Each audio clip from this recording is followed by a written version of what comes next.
सदाशिव भगवान की जय। हर हर महादेव।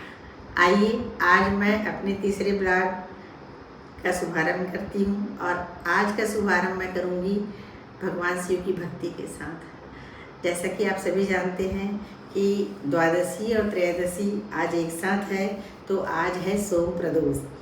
प्रदोष काल किसको बोला जाता है? प्रदोष काल जो सायंकाल सूर्यास्त का जो समय होता है उससे 15-20 मिनट पहले से लेकर सूर्यास्त के 15-20 मिनट के बाद के टाइम को बोला जाता है प्रदोष काल। भगवान भोलेनाथ जी प्रदोष काल को ग्रहण किए हैं, क्योंकि ऐसा किंवदंती है कि ये काल निषिद्ध माना गया था। कोई भी देवी देवता और भगवान इस समय को नहीं ले रहे थे, इसको निषिद्ध काल घोषित कर दिया गया था। तब भगवान बोले कि जिसको सभी ने निषिद्ध घोषित कर दिया है उसका भी तो कोई ना कोई तो महत्व है ही, तो उस काल को भगवान भोलेनाथ जी ग्रहण किए। इसलिए हर महीने 15-15 दिन में त्रयोदशी पड़ती है, उसमें त्रयोदशी के टाइम में जो प्रदोष काल होता है, अगर सोमवार है तो सोम प्रदोष, मंगलवार है तो भौम प्रदोष, इस तरह से हर दिन के हिसाब से उसका प्रदोष काल होता है। वैसे तो प्रतिदिन प्रदोष काल होता है, प्रतिदिन के 15-20 मिनट पहले और बाद के टाइम को प्रदोष काल ही बोला जाता है, पर त्रयोदशी के प्रदोष काल का बहुत ज़्यादा महत्व है। तो इस दिन भोलेनाथ जी की पूजा की जाती है और ऐसा कहते हैं कि भगवान इस समय माता पार्वती के साथ विचरण में आते हैं और माता पार्वती को अपनी पत्नी के साथ चूँकि आते हैं, ऐसा लोग बोलते हैं अपनी पत्नी के साथ आते हैं, पर मैं ये मानती हूँ भगवान के लिए पत्नी शब्द, जगत जननी मातेश्वरी के लिए पत्नी शब्द का इस्तेमाल करना मुझे कहीं ना कहीं मतलब एक बंधन में बांधना जैसे लगता है। जैसे भगवान को अगर हम बोलते हैं सादर प्रणाम या अभिवादन, क्या बोलें, भगवान के लिए मतलब ये सारे शब्द व्यर्थ हैं। उनके लिए सिर्फ और सिर्फ एक ही चीज़ है कि उनके आगे शीश को नवा दें हम। तो जैसा कि आप जानते हैं, जब हमारी कहीं बात चल रही है, मीन्स अगर हम कहीं गए हैं और हमारी बात चल रही है, तो हम उस जगह थोड़ी देर रुकते हैं, स्टे करते हैं। क्यों? हमारे बारे में बात हो रही है। लेकिन अगर हमारे बारे में बात नहीं हो रही और वहाँ से हम क्रॉस हो रहे हैं तो ऐसे ही आगे क्रॉस हो जाते हैं। तो भगवान की जब चर्चा चलते रहती है या कोई प्रवचन चलते रहता है या कोई पूजा कार्य मंत्र पाठ चलते रहता है, तो भगवान वहाँ पर रुकते हैं, देखते हैं कि ये भक्त मेरे भक्ति में लीन है, तो उनको आशीर्वाद देते हैं। बिना कुछ बोले भगवान की पूजा करें, बस यही बोलूँगी मैं, क्योंकि वो सब जानते हैं, उनको किसी चीज़ को बताने की आवश्यकता नहीं है। तो हमारे डिज्नीलैंड स्कूल में भी एक छोटा सा गमले में हमने लगाया है बेल का पेड़, और मैं प्रतिदिन उस बेल के पेड़ के नीचे भोलेनाथ जी का शिवलिंग बनाकर पूजा करती हूँ।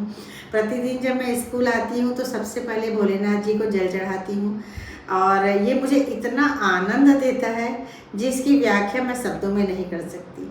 मतलब पेरेंट्स आ रहे हैं, मिल रहे हैं, एडमिशन हो रहा है, सारी चीज़ें तो भौतिक सुख सुविधाओं से संबंधित है कि हाँ हमारे यहाँ एडमिशन आया, बहुत भीड़ है, लेकिन जब मैं आते ही भगवान भोलेनाथ जी के शरण में जाती हूँ तो मुझे ऐसा लगता है कि मेरा स्कूल एकदम पवित्र हो गया है।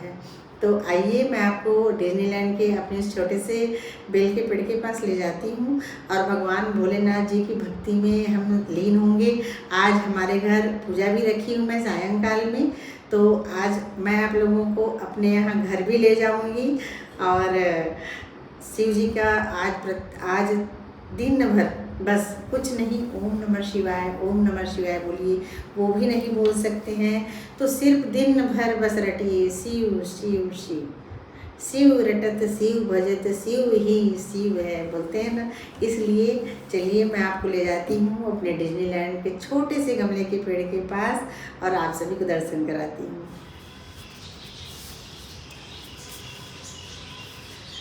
तो ये है मेरे डिज्नीलैंड स्कूल का छोटा सा बेल का पेड़, और ये है मेरे भोलेनाथ जी जिनका मैं प्रतिदिन पूजा करती हूँ और यहाँ पर जल चढ़ाती हूँ। इनका जल का मैं अभी हटा दी थी, और ये है ऐसा रख के मैं प्रतिदिन इनको पानी डालती हूँ।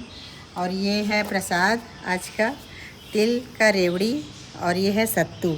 बैसाख महीने में सत्तू का बहुत ज़्यादा महत्व है और आप सभी जानते हैं इस चीज़ को। तो हम यहाँ से अब घर जाएंगे और घर में आज हमारे यहाँ सोम प्रदोष की पूजा की तैयारी चल रही है, जिसको मेरे घर की जो मेरी मतलब लाइफ लाइन कहना चाहिए, क्योंकि बाइयाँ आज के डेट में लाइफ लाइन हैं। उनके बगैर हम एकदम अधूरे हैं। लेकिन मेरी बाइयाँ बहुत अच्छी हैं, बहुत प्यारी है। शब्द बाई ज़रूर है, भाई कहना गलत है। वो लोग एकदम दिल के करीब हैं मेरे, और मैं भी उनके दिल के बहुत करीब हूँ। तो आज मेरी पूजा की तैयारी मेरी बाइयाँ जो कर रही हैं, आप लोगों से मैं ज़रूर मिलाऊँगी। और मेरे डिज्नीलैंड स्कूल में मैं हमेशा चाहूँगी भगवान भोलेनाथ जी की कृपा हमेशा बरसती रहे हम सब के ऊपर। और मेरा डिज्नीलैंड किड्स वर्ल्ड स्कूल, जहाँ पर बच्चों का विशेष ध्यान रखा जाता है, मेरे भोलेनाथ जी के बच्चे हैं, गणेश जी और कार्तिकेय जी। मैं आज शिव प्रदोष के दिन शपथ लेती हूँ, हर बच्चे में मैं गणपति बप्पा को और कार्तिकेय जी को देखूँगी, और हर बच्चे के विकास में मेरे तरफ से कोई कमी ना आए, इस बात का मैं विशेष ध्यान रखूँगी भोलेनाथ जी। ओम नमः शिवाय। हर हर महादेव। शिव शंभू काशीपति विश्वनाथ भोले की जय हो। सोमवार के दिन आप सभी जानते हैं चंद्रमा का वार होता है, तो इस दिन बोलते हैं सफ़ेद या फिर नीले कलर के वस्त्र, जो फीके नीले जल की तरह के जो रंग होते हैं, उनको पहनना चाहिए। क्योंकि कहीं ना कहीं हर रंग हमको एक अलग ही शिक्षा, एक अलग ही लेसन देता है, और रंगों का बहुत प्रभाव है हमारे जीवन में। आप सभी जानते हैं, बोलते हैं ना, हर रंग कुछ कहता है। और कभी कोई रंग बहुत प्यारा लगता है, कभी कोई रंग ऐसा लगता है बहुत चुभ रहा है, पर कभी कोई रंग पहनने से ऐसा पावन महसूस होता है, पवित्रता महसूस होती है। और कभी कोई रंग पहनने से ऐसा लगता है जैसे गॉर्जियस फील होता है। कभी किसी रंग को पहनने से ऐसा लगता है हम मतलब पर्टिकुलर हर दिन के लिए, एक हर पूजा पाठ के लिए, पार्टी में जाने के लिए, या कोई भी कार्यक्रम के लिए हम अलग अलग रंगों का चयन करते हैं। तो वैसे ही सोमवार के दिन सफ़ेद कलर या नीला कलर, फीका जो पानी से मिलता जुलता कलर है, ऐसा पहने। मंगलवार को ऑरेंज, बुधवार को ग्रीन, हरा, और गुरुवार को येलो, और शुक्रवार को पिंक कलर और चमकीला कलर, और शनिवार को भगवान शनिदेव के लिए डार्क नीला कलर या फिर ब्लैक कलर। और रविवार को तो आप सब जानते हैं कि उस दिन सूर्यदेव का वार है, तो लाल कलर का वस्त्र धारण करना चाहिए।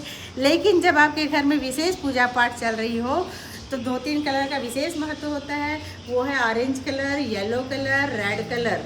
तो और बोलते पूजा के टाइम में नीला कलर पहनकर पूजा नहीं करना चाहिए। आई डोंट नो क्यों बोला जाता है, बट ऐसा मैंने सुना है। तो आइए अब चलते हैं अपने घर की ओर। आज सोम प्रदोष में हमारी बाई सीमा, जिसको बाई कहना सही नहीं है, घर की सदस्य है, और ये बना रही है अल्पना से घर को रंग रोगन कर रही है। माता रानी भी हमारे घर अब आएंगी भगवान भोलेनाथ जी की पूजा में। तो चलिए चलते हैं मेरे घर की पूजा में। भगवान भोलेनाथ जी के लिए सत्तू का लड्डू बना रही है हमारे यहाँ हेमलता। सत्तू का लड्डू बनना शुरू हो गया है, जिसे बना रही है हमारे घर की मेन कुक हेमलता। ये हमारे आज के सोम प्रदोष की पूजा की तैयारियाँ भगवान भोलेनाथ माता पार्वती के साथ विराजमान हो चुके हैं, और समस्त देवी देवता बस उस घड़ी के इंतज़ार में हैं, जिसमें शिव प्रदोष के मंत्रोपचार से, शिव प्रदोष में रुद्राभिषेक, महामृत्युंजय जाप और रुद्राभिषेक के मंत्र, शिव जी के मंत्र से आज ये स्थान पावन और पुनीत हो जाएगा। तो आप सभी दर्शकगण आगे बने रहिए। जटाकटाह संभ्रम भ्रमन्निलिम्प निर्झरी विलोल वीचि वल्लरी विराजमान मूर्धनि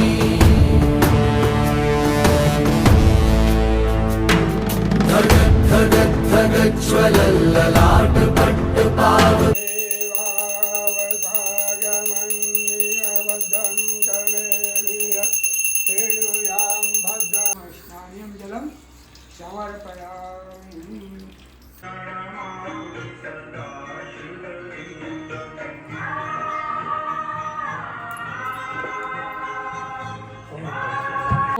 विल्मिने च नमो विल्मिने च कवचिने च वर्मिणे च वरुधिने च नमो हरि ओम नमः गुणं त्रिदलं त्रिगुणाकारं